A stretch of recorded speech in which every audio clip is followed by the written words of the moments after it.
Hello my dear friend, welcome back. मित्रांनो, आज आपल्याला हेमिकॉर्डेटा या सब फायलमचा स्टडी करायचा आहे. नॉन कॉर्डेट मधला हा सगळ्यात लास्ट फायलम आहे, 10व्या नंबरचा आहे. आतापर्यंत 9 फायलमचा आपण स्टडी केलेला आहे आणि हे सगळे कसे आहेत? हे सगळे नॉन कॉर्डेट्स आहेत. बघा, आपण सुरुवात केली होती पोरीफेरा, नायडेरिया ते वगैरे, सिलेंट्रेटा, प्लॅटीहेल्मिंथिस, ॲस्केल्मिंथिस, असं करत करत आता आपण पोहोचलेलं आहे ते म्हणजे हेमिकॉर्डेटा या फायलम पर्यंत.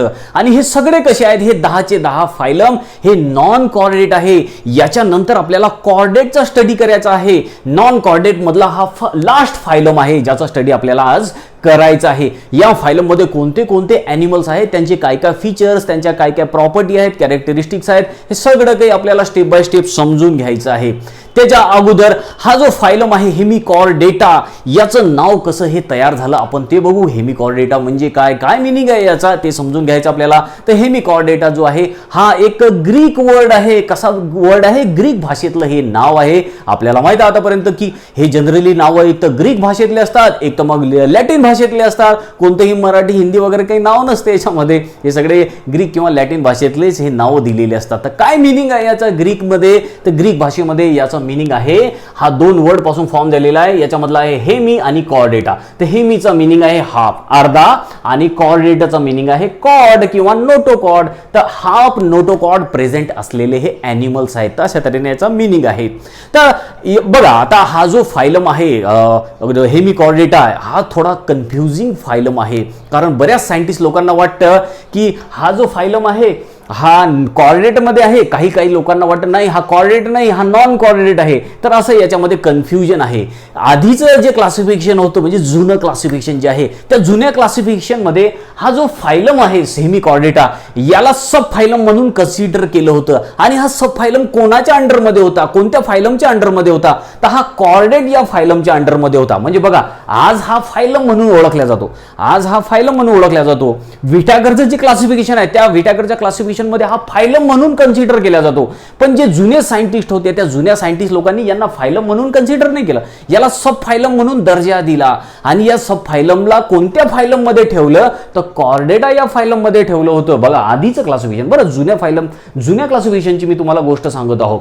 तर फायलम कोणता होता? कॉर्डेटा. कोणता फायलम होता? कॉर्डेटा. आणि या कॉर्डेटाच्या अंडरमध्ये हा ग्रुप तयार केला होता, हा सब फायलम तयार केला होता, हेमिकॉर्डेटा असं त्याला म्हटलं जात होतं.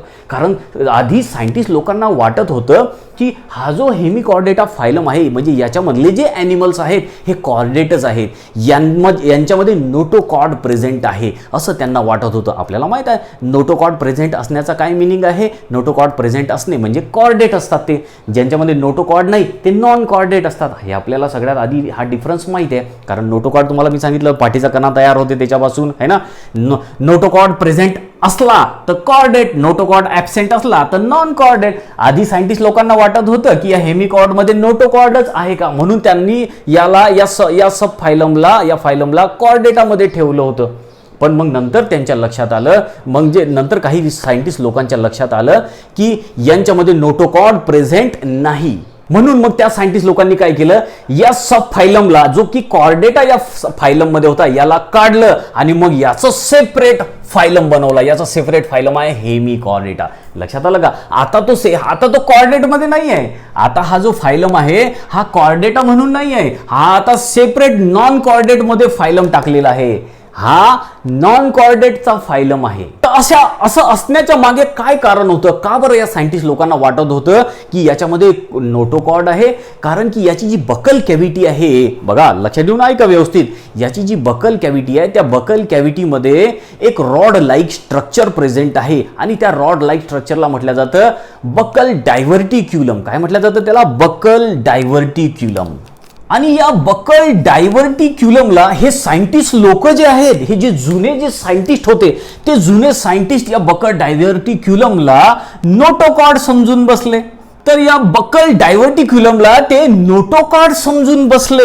म्हणूनच मग त्यांनी काय केलं, त्यांना वाटलं नोटोकॉर्ड आहे म्हणून त्यांनी मग कॉर्डेटा या ग्रुपमध्ये ठेवून दिलं याला.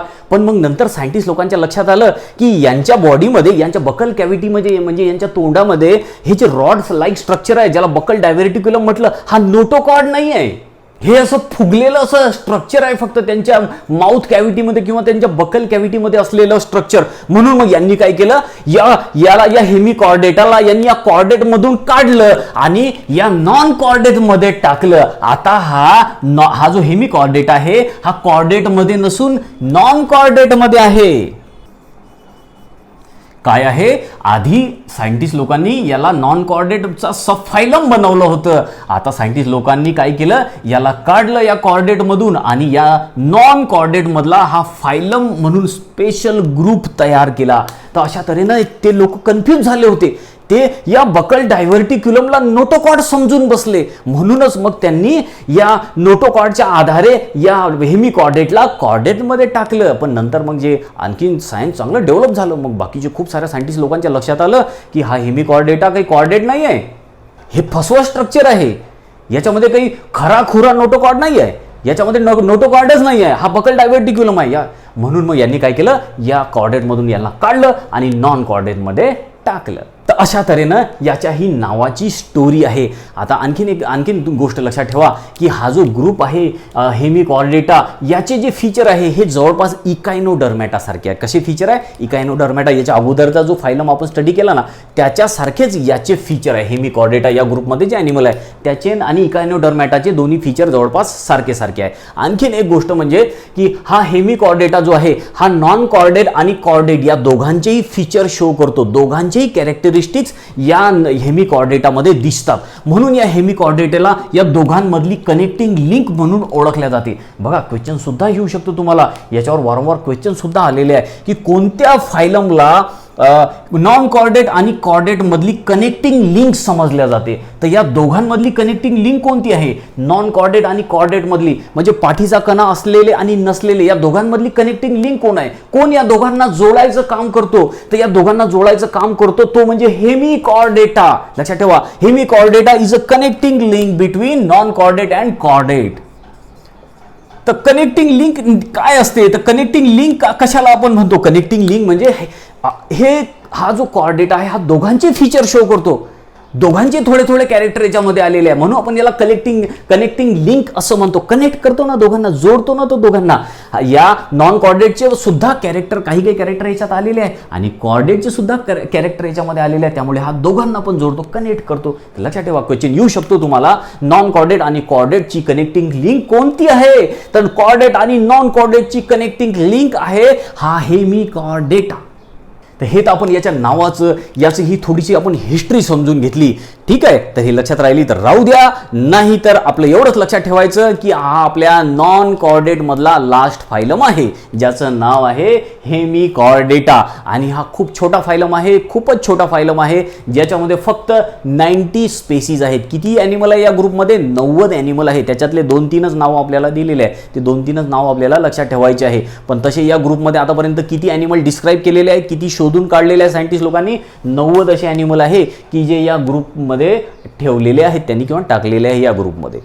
आता त्यानंतर आपल्याला याचं हे सगळे फीचर जे आहे कॅरेक्टरिस्टिक जे आहे 1 बाय 1 करून समजून घ्यायचे आहे. हे ॲनिमल कुठे आहे, काय आहे, डायजेस्टिव्ह कॅव्हिटी, बकल कॅव्हिटी वगैरे, डायजेस्टिव्ह सिस्टम कशा प्रकारची आहे, सगळे फीचर आपल्याला समजून घ्यायचे आहे स्टेप बाय स्टेप. सगळ्यात आधी तर आपण हॅबिटाट समजून घेऊ की हे जे ॲनिमल आहेत तर आहेत तरी कुठे, कोणतं घर आहे यांचं, कुठे शोधल्या जातील हे. तर आपल्याला जर यांचं शोधायचं असेल तर आपल्याला पाण्यामध्ये यांना शोधावे लागेल किंवा त्यातल्या त्यात समुद्राच्याच पाण्यामध्ये हे सापडतात. They are exclusively marine animal. लक्षात ठेवायचं की हे गोड्या पाण्यामध्ये, नदीच्या पाण्यामध्ये, तलावामध्ये कुठेही सापडत नाही. यांचं घर आहे ते म्हणजे समुद्राचं पाणी. They are exclusively marine animals. They are marine animals, फक्त समुद्राच्याच पाण्यामध्ये राहणारे. आणि त्यातल्या त्यात समुद्राच्या पाण्यामध्ये ही तळाशी राहतात. जो समुद्राचा तळ आहे त्या तळाशी हे ॲनिमल राहतात. आणि आपण हे पण शिकलो की जे समुद्राच्या तळाशी राहतात त्यांच्यासाठी एक टर्म वापरलेली आहे. काय नाव आहे त्याला, लक्षात आठवून ठेवा व्यवस्थित. त्याला बेंथिक असं म्हटलं जातं. काय म्हटलं जातं, मी लास्ट लेक्चरमध्ये तुम्हाला सांगितलं होतं, बेंथिक. बेंथिक ॲनिमल किंवा बेंथिक म्हणजे काय, असे ॲनिमल जे समुद्राच्या तळाशी राहतात, त्यानंतर जे वरच्या भागामध्ये राहतात पाण्याच्या, त्यांना काय म्हटलं जातं, पेलॅजिक. आठवा बरोबर मी तुम्हाला त्या टर्म सांगितल्या होत्या बायोलॉजीमधल्या, खूप इम्पॉर्टंट टर्म आहे, त्या लक्षात ठेवा. तर जे समुद्राच्या तळाशी राहतात त्यांना बेंथिक असं म्हटलं जातं. तर या ग्रुपमधले जे ॲनिमल्स आहे हेमिकॉर्डेट ज्यांना आपण म्हणतो, ते समुद्राच्या तळाशी राहतात आणि बीड करून राहतात. त्यांची हॅबिट कशी आहे, दे आर बरोविंग ॲनिमल्स. ते बिळामध्ये राहतात, जसे की आपला साप वगैरे कसा ते बिळामध्ये राहतो, मुंग्या वगैरे कसे बीड तयार करतात, तसं हे आपल्यासाठी घर तयार करतात, ते बीड तयार करतात. म्हणून त्याला म्हटलेलं आहे burrowing animals. They are burrowing animal.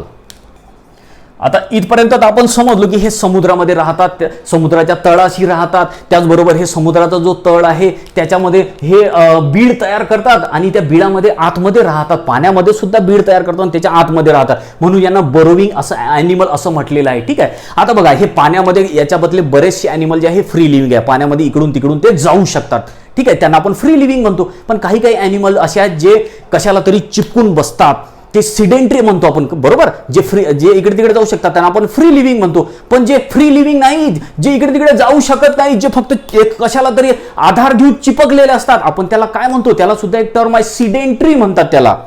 तर या ग्रुपमधले काही ॲनिमल जे आहेत ते फ्री लिव्हिंग आहेत आणि काही जे आहेत ते सिडेंटरी सुद्धा आहेत. तर सिडेंटरीचं आपल्याला एक्झाम्पल लक्षात ठेवायचं, आपल्या बुकमध्ये दिलेलं आहे. रॅप्डोप्ल्युरा नावाचा जो हेमिकॉर्डेट्स आहे, काय नाव आहे त्या ॲनिमलचं, रॅप्डोप्ल्युरा. त्या रॅप्डोप्ल्युरा जो आहे हा सिडेंटरी आहे, त्याला हालचाल करता येत नाही, तो कशाला तरी एकाच ठिकाणी चिपकून बसलेला असतो.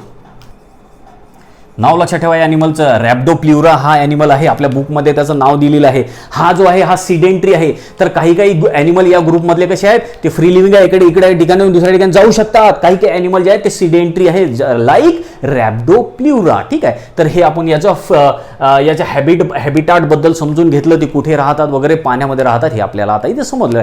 समुद्राच्या पाण्यामध्ये राहतात ही आपल्याला गोष्ट कन्फर्म झालेली आहे इथून.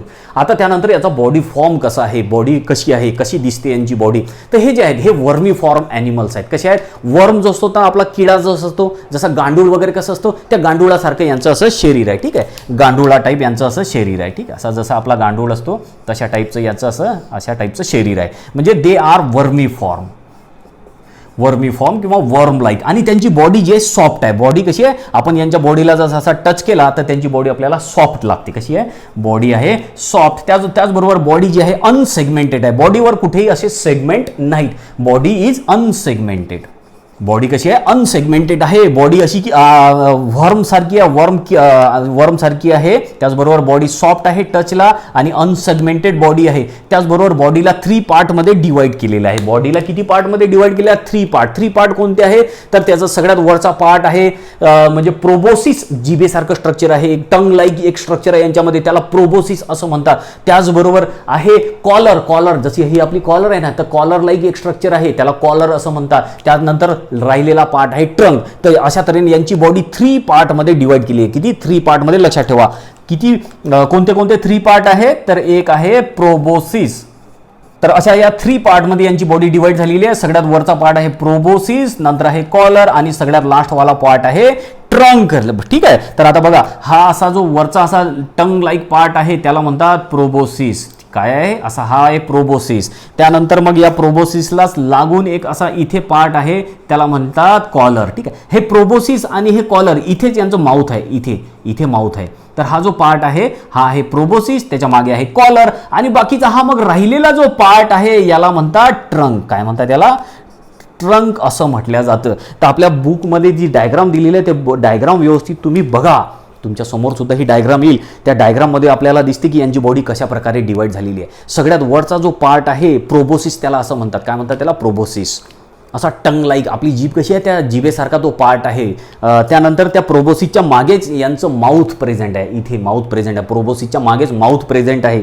त्यानंतर त्या प्रोबोसिसच्या मागचा पार्ट कोणता आहे, कॉलर. पहिला पार्ट आहे प्रोबोसिस, दुसरा आहे कॉलर आणि मग लास्ट पार्ट आहे यांच्या बॉडीचा ट्रंक. लक्षात आलं. तर अशा 3 पार्टमध्ये याची बॉडी डिवाइड झालेली आहे, प्रोबोसिस, कॉलर आणि ट्रंक. आता याच्यात आपल्याला दिसते की जे ट्रंक आहे ते ट्रंक सुद्धा 3 पार्टमध्ये आपल्याला डिवाइड झालेलं दिसते. 3 पार्ट कोणते आहे ट्रंकचे, तर एक तुम्हाला दिसेल ब्रांचियल रिजन आहे त्याच्यामधला, कोणता आहे ब्रांचियल रिजन. त्यानंतर आहे जिनायटल रिजन. जिनायटल म्हणजे याच्यामध्ये जिनायटल ऑर्गन्स प्रेझेंट आहे यांचे, म्हणून याला नाव दिलेलं आहे जिनायटल रिजन. त्यानंतर लास्ट पार्ट आहे ट्रंकचा, तो म्हणजे हिपॅटिक रिजन. तर अशा तऱ्हेने ट्रंकला 3 रिजन मध्ये डिवाइड केलेला आहे. बघा यांच्या बॉडीचा लास्ट पार्ट कोणता आहे ट्रंक. त्या ट्रंकला सुद्धा 3 पार्ट मध्ये डिवाइड केलेला आहे. कोणते 3 पार्ट आहेत ब्रांचियल रिजन, जिनायटल रिजन आणि लास्ट वाढला आहे हिपॅटिक रिजन. आणि मग सगळ्यात शेवटी सगळ्यात टोकाला तुम्हाला दिसेल याचं आहे इथे ॲनस. माउथ आहे इथे, ॲनस आहे इथे. म्हणजे 2 ओपनिंग आहे बॉडीला.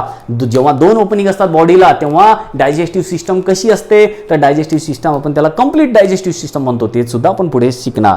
तशा तऱ्हेनं तुम्हाला दिसेल यांची बॉडी अशात डिवाइड झालेली आहे 3 पार्ट मध्ये. ठीक आहे. त्यानंतर आता नेक्स्ट फीचर आपल्याला समजून घ्यायचं आहे ते म्हणजे बॉडी सिमेट्री. बॉडी सिमेट्री कशा प्रकारची आहे यांची, तर आपल्याला दिसते या ॲनिमलचं आपण ऑब्झर्वेशन जर केलं तर या ॲनिमलची बॉडी जी आहे ती बायलॅटरल सिमेट्री शो करते. कशी आहे, बायलॅटरल सिमेट्री आहे याची. याच्या बॉडी सिमेट्री कशी आहे, बायलॅटरल सिमेट्री आहे. हे ट्रायप्लोब्लास्टिक आहेत. काय आहेत, ट्रायप्लोब्लास्टिक ॲनिमल्स आहेत.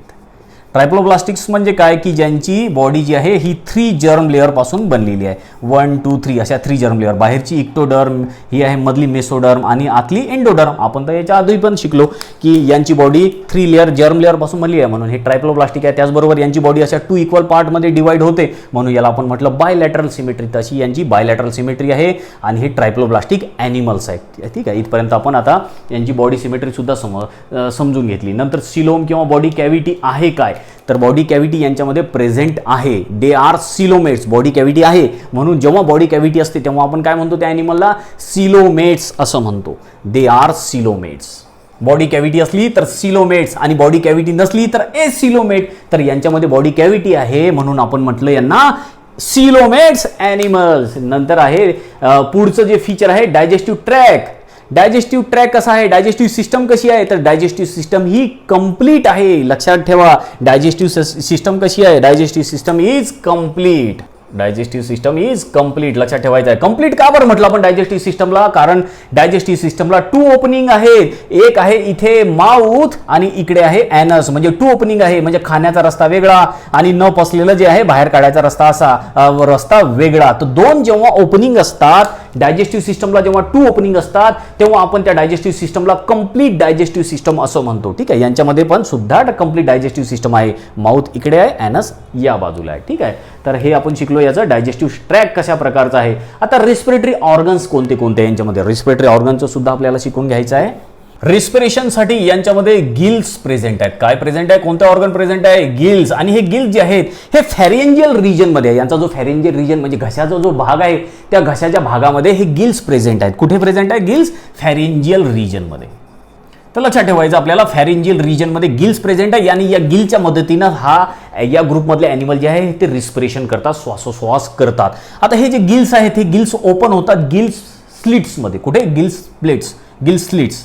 आता हे गिल स्लिट्स तुम्ही बघितले असतील, एखादी फिश वगैरे बघा, अशी फिश हे फॉर एक्झाम्पल ही आहे फिश. आता या फिशमध्ये इथे हिच्या मानेच्या जवळ अशा प्रकारचं स्ट्रक्चर तुम्हाला दिसते. ठीक, याला काय म्हणतात, याला गिल स्लिट्स असं म्हटलं जातं. काय म्हटलं जातं, गिल स्लिट्स. आणि या गिल स्लिटच्या आतमध्ये असतात गिल्स रेस्पिरेशनसाठी. ही फॉर एक्झाम्पल फिश आहे, या फिशमध्ये रेस्पिरेशन करायला म्हणजे ऑक्सिजन आत घ्यायला, कार्बन डायऑक्साईड बाहेर सोडायला कोणता ऑर्गन आहे, गिल्स आहे.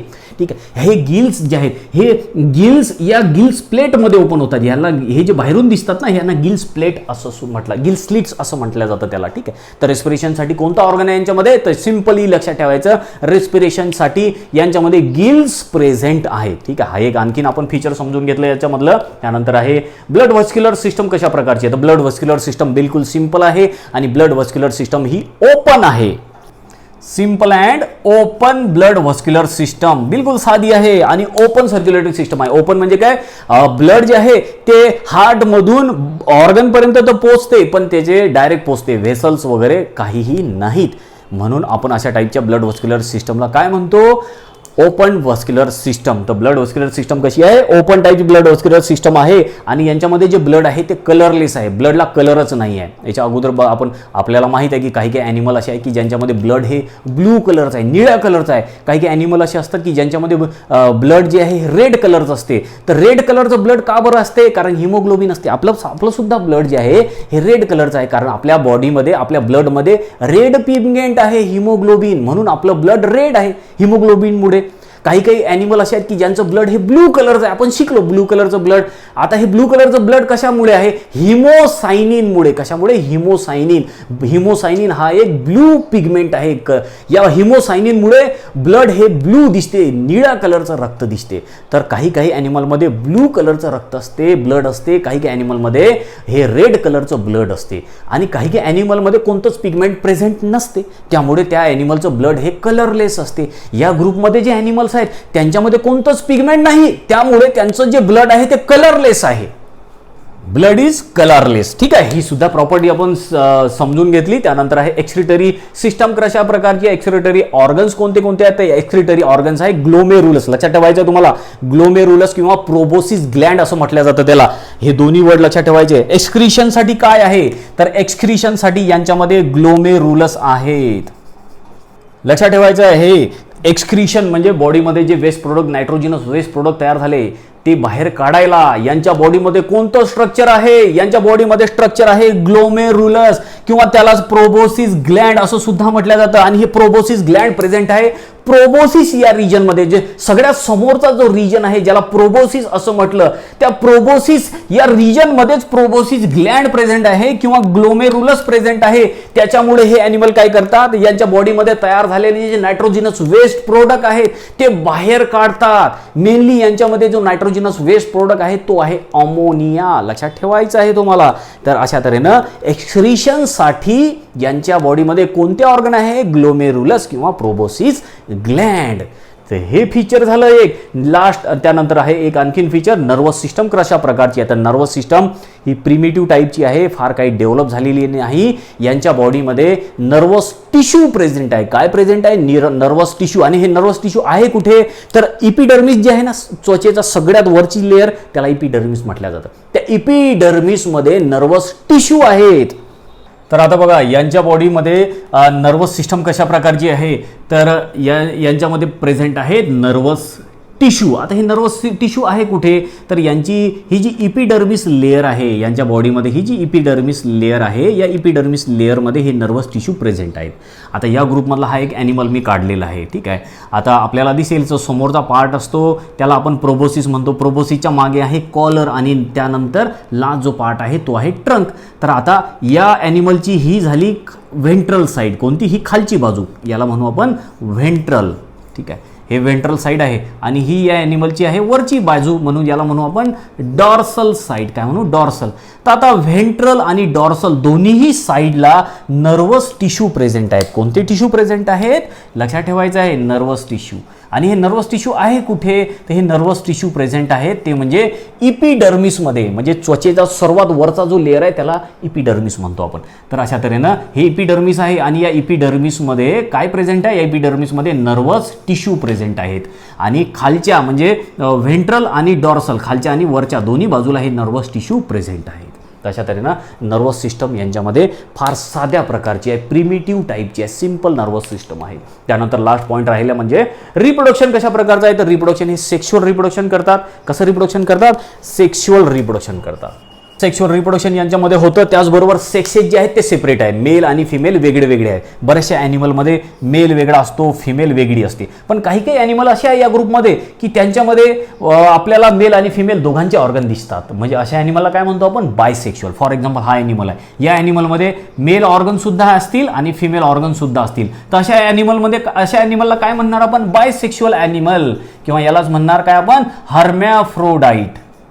हर्मॅफ्रोडाईट किंवा बायसेक्शुअल, म्हणजे असे ॲनिमल की ज्यांच्यामध्ये मेल ऑर्गन सुद्धा आहेत, फिमेल ऑर्गन सुद्धा आहेत, अशा ॲनिमल आपण बायसेक्शुअल किंवा हर्मॅफ्रोडाईट म्हणतो. तर असे काही काही ॲनिमल आहे यांच्यामध्ये, पण काही काही ॲनिमल हे सेपरेट आहेत, मेल आणि फिमेल यांच्यामध्ये वेगळी वेगळी सुद्धा असते. ठीक आहे, तर हे झाले सेक्सेसबद्दल. त्यानंतर रिप्रोडक्शन जे आहे हे सेक्शुअल करतात. फर्टिलायझेशन ते आहे ते एक्सटर्नल आहे, पाण्यामध्ये फर्टिलायझेशन होतं, हे सुद्धा लक्षात ठेवायचं आहे. फर्टिलायझेशन कसं आहे? एक्सटर्नल. फर्टिलायझेशन हे एक्सटर्नल आहे, म्हणजे बॉडीच्या आतमध्ये फर्टिलायझेशन होत नाही, बॉडीमध्ये मेल आणि फिमेलची भेट होत नाही. हे काय करतात? मेल गमीट आणि फिमेल गमीट पाण्यामध्ये सोडून देतात. त्या पाण्यामध्ये, समुद्राच्या पाण्यामध्येच त्या मेल आणि फिमेल गमीटची भेट होते. अशा टाईपच्या फर्टिलायझेशनला म्हटलं जातं एक्सटर्नल फर्टिलायझेशन. लक्षात आलं का? तर फर्टिलायझेशन एक्सटर्नल आहे. त्यानंतर आहे राहिलेला लास्ट पार्ट आहे डेव्हलपमेंट. डेव्हलपमेंट कशा प्रकारची आहे? तर डेव्हलपमेंट ही इनडायरेक्ट आहे. इनडायरेक्ट डेव्हलपमेंट जेव्हा वर्ड येईल तेव्हा लक्षात ठेवायचं की यांच्या लाईफ सायकलमध्ये कोणती स्टेज येईल, यांच्या जीवनाची सुरुवात कशी होईल? लार्वापासून होईल. जेव्हा लार्वापासून ॲनिमल तयार होतो तेव्हा अशा डेव्हलपमेंटला इनडायरेक्ट डेव्हलपमेंट असं म्हटलं जातं. लक्षात आलं ना तुमच्या? आपण आधी सुद्धा बघितलेलं आहे बऱ्याच वेळ. तर यांच्या जीवनामध्ये लार्वा ही स्टेज येते. या लार्वापासून मग एक ॲडल्ट ॲनिमल तयार होतो. तर अशा टाईपच्या डेव्हलपमेंटला काय म्हटलं जातं? Indirect development. काय? इनडायरेक्ट डेव्हलपमेंट, कारण लार्वा स्टेजपासून आयुष्याची सुरुवात होते. तर अशा तऱ्हेनं आपण हे पूर्ण फीचर या ग्रुपमध्ये जे ॲनिमल्स आहेत त्यांचे सगळे फीचर आपण डिस्क्राईब केलेले आहेत, समजून घेतलेले आहेत. आता लास्ट पॉईंट की या ग्रुपमध्ये तर 90 ॲनिमल्स आहेत, किती 90 ॲनिमल्स आहेत, पण एवढ्या सगळ्यांची आपल्याला नावं लक्षात ठेवायची आवश्यकता नाही. आपल्याला 3च नावं दिलेलं आहे ॲनिमलचे. तर त्यातलं बघा की एक आहे बेलॅनोग्लॉसस, पिक्चर येईल कोणता आहे? बेलॅनोग्लॉसस. दुसरा आहे सॅकोग्लॉसस आणि तिसरा आपण याच्या अगोदरच बघितलेला ते म्हणजे रॅप्डोप्लिव्हरा नावाचा ॲनिमल. तसे 3 ॲनिमल्स आपल्याला दिलेले आहेत त्यांनी त्याचे एक्झाम्पल्स म्हणून. तर अशा तऱ्हेनं हा आपला ग्रुप कंप्लीट झाला, हा आपला फायलम कंप्लीट झाला, हेमिकॉर्डेटा. याच्यानंतर म्हणजे आता आपल्याला आपण आतापर्यंत नॉन कॉर्डेटचा कंप्लीट स्टडी केलेला आहे. सगळेचे सगळे जे 10 फायलम आहेत नॉन कॉर्डेटमधले त्या सगळ्यांचा स्टडी केलेला आहे. आणि आपल्या लक्षात आलं असेल की या कोणामध्ये नोटोकॉर्ड नाही. नोटोकॉर्ड नाही म्हणजे पाठीचा कणा तयार होणार नाही, व्हर्टिब्रल कॉलम तयार होणार नाही. म्हणजे हे सगळे इनव्हर्टिब्रेट्स आहेत, हे सगळे पाठीचा कणा नसलेले ॲनिमल्स आहेत. आता याच्यानंतर नेक्स्ट लेक्चरपासून आपल्याला कॉर्डेटचा स्टडी करायचा आहे, म्हणजे पाठीचा कणा तयार झालेले ॲनिमलचा स्टडी करायचा आहे.